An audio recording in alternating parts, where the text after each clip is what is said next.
you happy with 21 goals? Because that's a decent return by any yardstick in the Championship. Yeah, I mean, I'm delighted with it, to be honest. I think there's definitely some times I could have maybe taken a few more chances, but I think over the course of the season you take some that you shouldn't and you miss some that you should, so it kind of balances itself out. But the lads have done a fantastic job of finding me available in the right places. Carl, you've had a lot of clubs. Do you feel like you've sort of found your home here? I mean, for sure, yeah. But I've done quite a good job of finding my home at a lot of places where I've been. I feel like the experience that I've gained over my career has been invaluable to me. I've been to a lot of places, moved a lot, and as a young pro, it's really tough. It's really tough at the start, but it's something that builds you not just as a footballer, but as a character and a person as well. So yeah, I've loved it. It does feel like home here, to answer your question. Do you remember the first time you came to the ground, Carlton, when you were outside? I mean, not as a former player, but for ex-player. What do you remember? Because I remember Rob Edwards said that he couldn't find it, and just could see the floodlights and couldn't get to it. What do you remember your first visit? Well, thankfully, I had one of my best friends, Harry Cornick, was here, so he kind of took me under his wing like a lost little deer. I was just following him about, so I was fortunate enough to have him to hold on to while I was here, and made me comfortable, and that helped with the settling in process as well. Did he drive you in the first time he came in? Yeah, I followed tight, close behind him, so made sure not to get lost. We've been asking everyone, I suppose, Colin, what do you think the secret is? You live in a famously humble resources, but you finished top 3 and now you're having a crack at the Premier League. Yeah, for me it's a lot down to characters. They've got a recruitment policy which they stick by. They sign good players, but they're good people first, and I think that can be a bit underrated at times, how far it can go having a group of good human beings together. Because when times get tough, we're going to work for each other. No one's going to dig each other out for the wrong reasons. And when I look around, they're the kind of people I want to be applying my craft with. Who are the big characters in your dressing room? The big characters. We got a few. We got Pelly, Henry Lansbury, Eli Locks, but they're not big characters in the wrong ways. They're big characters in the perfect ways, and but when it comes to it, they'll be there for you. They'll be the first people out the trenches. So it's just so important. The training ground last week, we were introduced to the dartboard, and we were informed that you are as good a marksman with a dart in your hands as you are independently area. Is that right? Yeah, I've actually let it slip a bit recently because I've applied my attention to the pool table a bit more, because I needed to climb up the rankings, because it's not my forte, but I am improving. So but I've actually let my darts game slip, so I've slipped down that ranking. So now I'm mediocre at both. We're told you've hit 180 before, is that right? I have had a 180 at the training ground, yes, which I'm very proud of. And I was straight onto my phone to tell all my friends and family and anyone who listened and didn't care. So. We also heard you've got a bit of a dressing room song, you and Tom, when you win a game.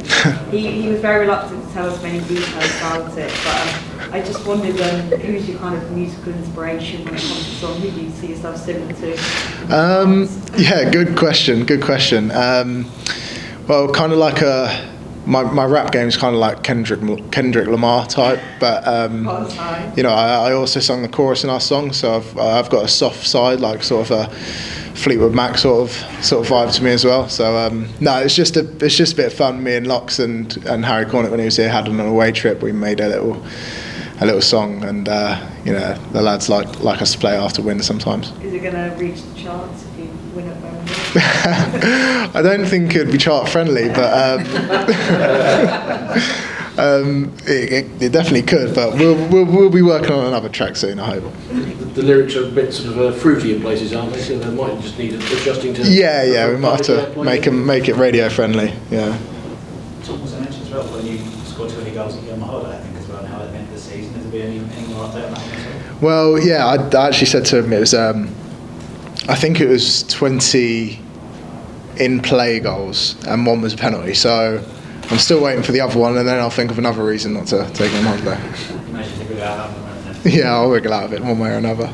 Just on your own Wembley's experience as well, I think you played, didn't you, for Shrewsbury a couple of years back, and it didn't end as you wanted with quite a serious injury. So, how much are you looking forward to having a better memory this time? Yeah, definitely. I was saying earlier. I played there twice actually with Shrewsbury and lost the first one in the JPT, and then or wherever it's called now, and then lost in the playoff final, and obviously unfortunately done my cruciate ligament, which was quite, it's sort of double whammy sort of stuff. But I joked earlier that it can't really get much worse than that, so I've got nothing to fear really going into it, which is, it's just a way of turning quite a tough experience for me personally into quite a valuable one.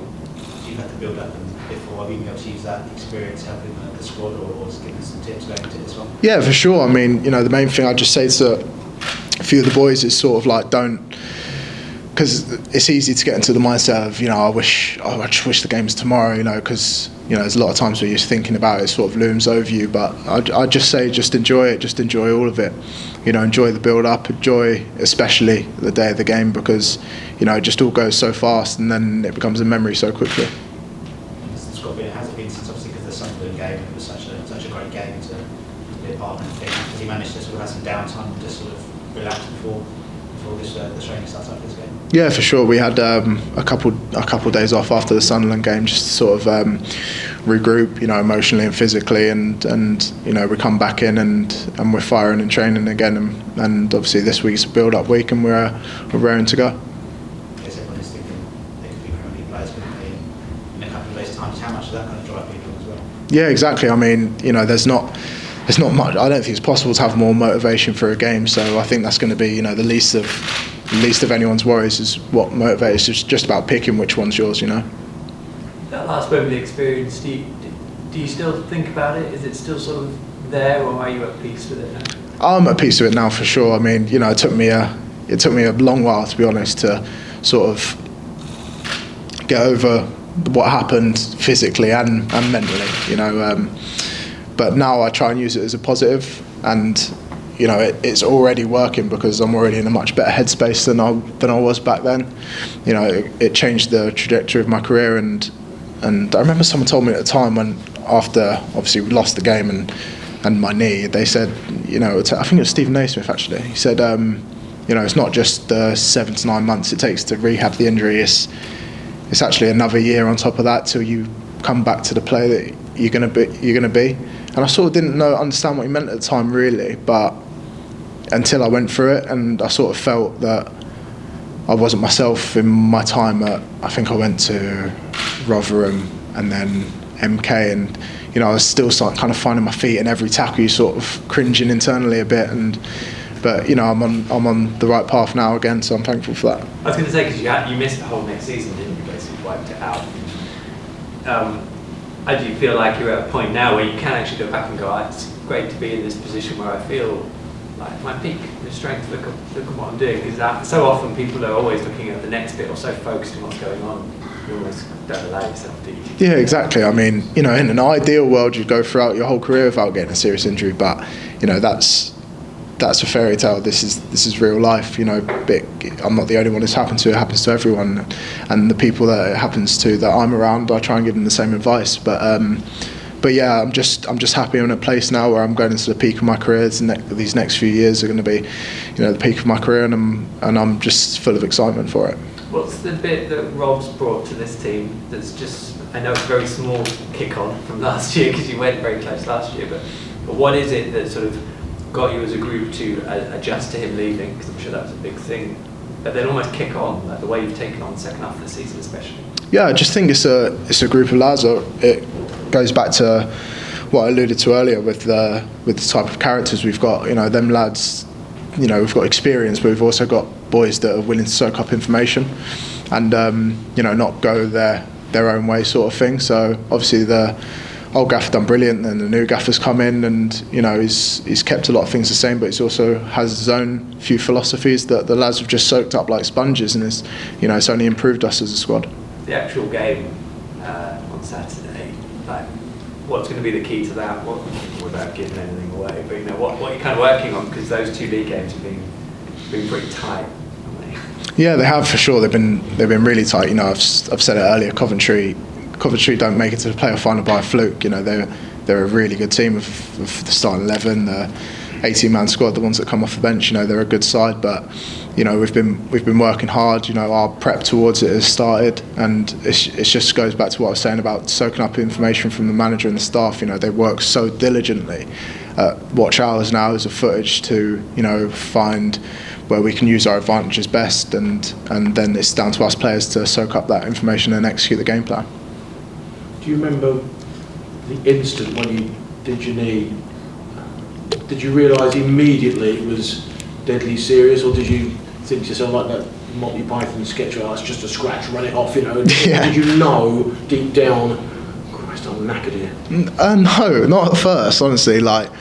If you go back, not many people remember, but I actually came back on the pitch 3 or 4 times to try and to play through it. It's not.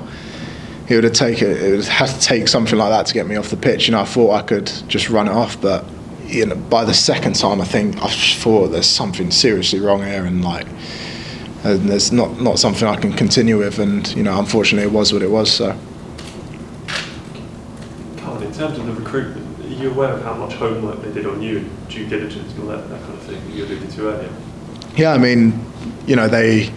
I've got a really good relationship with Mick Harford now, who's involved in the recruitment side of things as well, and it's just interesting to see their perspective on things, and the sort of stuff they look at for you as a person, and they're taking references, and they really do leave no stone unturned. But as I said, it's really important, because I've been in situations where there can be bad eggs in dressing rooms, and it doesn't take much for the sort of vibe and energy to change, and it's important it's like a delicate ecosystem of football change room, as much as silly as that might sound. It is, it's important to keep it healthy. Tom Lockyer, the Luton skipper, with a flying header, and Luton